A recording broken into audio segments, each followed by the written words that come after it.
All right, let's go ahead and look at part A with this. Part A says f of 0. What this means here is that my x value is equal to 0, and what the question is asking us is what is the y value?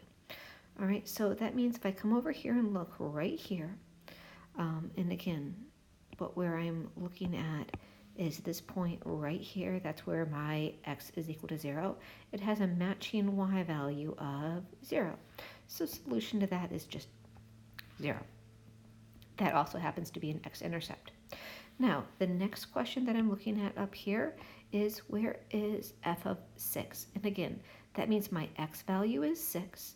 So I come over here to the graph. I find my value of 6 on the x-axis. The y-coordinate that is on the graph for that is 0. So that is equal to 0.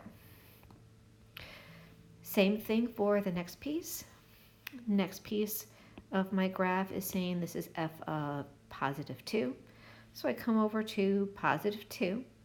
I come down to my graph. I find my point on the graph. So my x value is a positive 2. My y value is a negative 2. And the last one that I have for this is coming through and looking at where is my x value equal to negative 2. I find negative 2 on the x-axis. I come up, I find the matching y value for that particular point right here. So that gives me a y value of 1. Now, this next question, number B, is interesting because if I'm looking at question B, it says, is f of 3 a positive or negative? So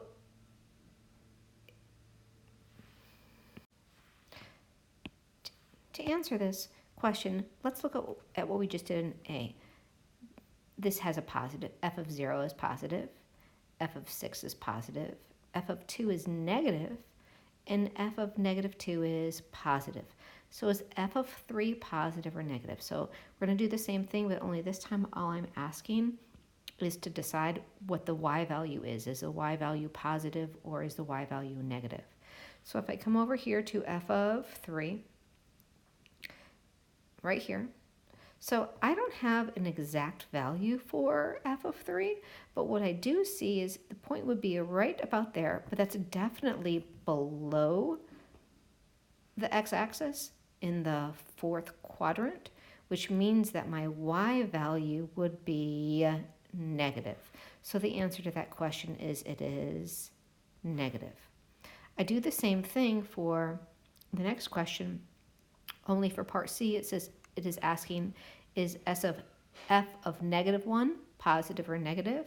So now over here where this would be an x value of a negative 1, this graph is definitely above the x-axis. This is the second quadrant, so this one would be considered positive.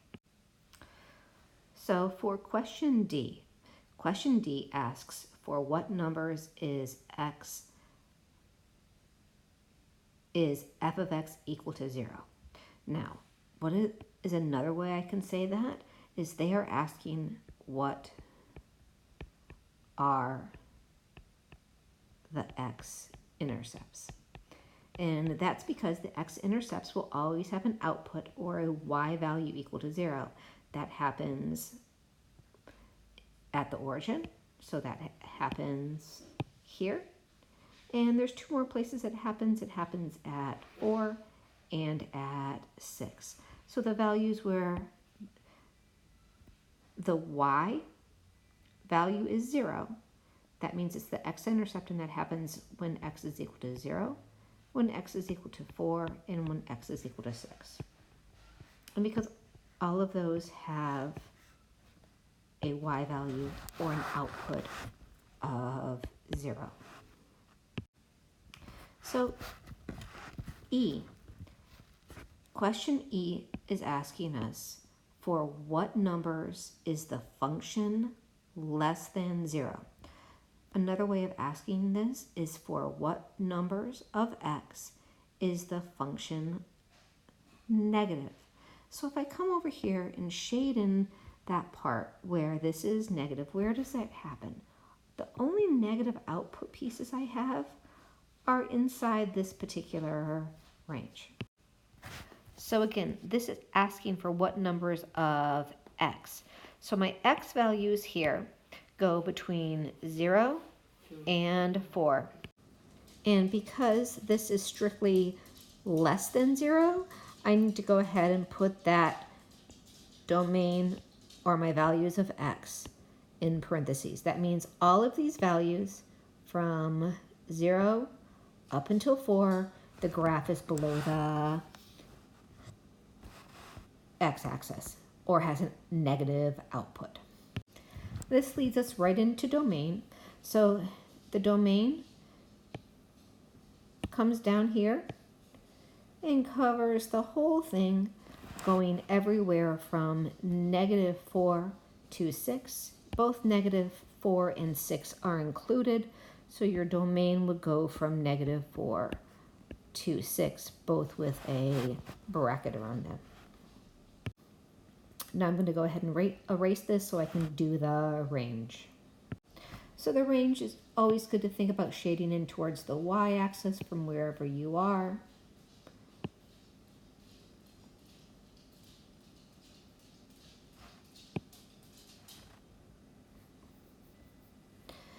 So as I'm looking at this, what I see here is I need to label this as 3 again because we are looking at the y-axis.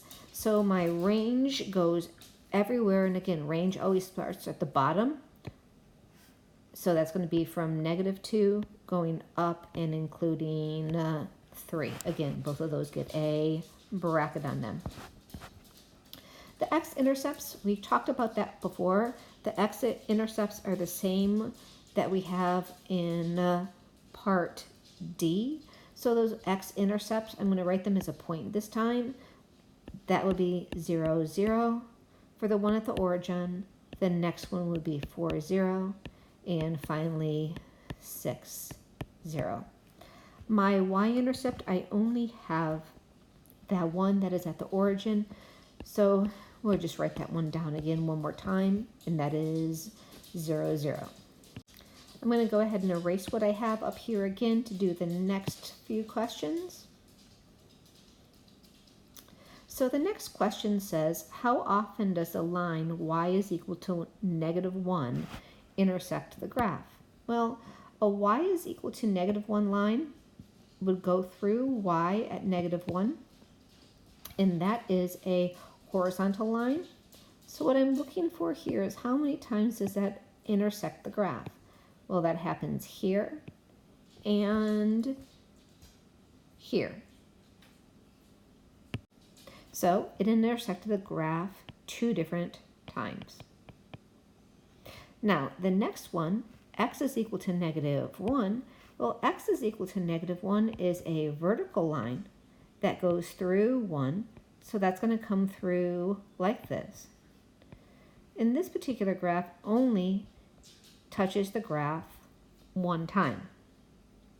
Now, this is important because vertical lines can only intersect the graph one place for it to still be considered a function. Now, these next 2 parts for question J, we have to be very careful about. This is for what value of the function does it equal 3. This means the output is 3. So really what we're saying is, where does y equal 3? Or another way of saying that is, all right, I need to find the matching x value, and when the function has an output of 3, the same thing with the next one. Where does the graph, what x value has an output of -2?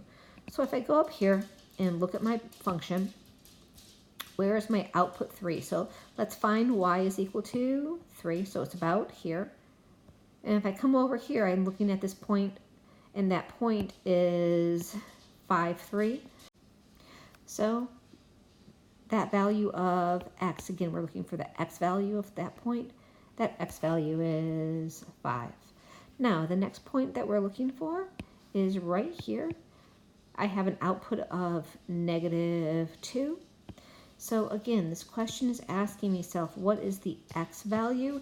That x value when the output is -2 is equal to 2. So there's a lot of information that we can get from a function.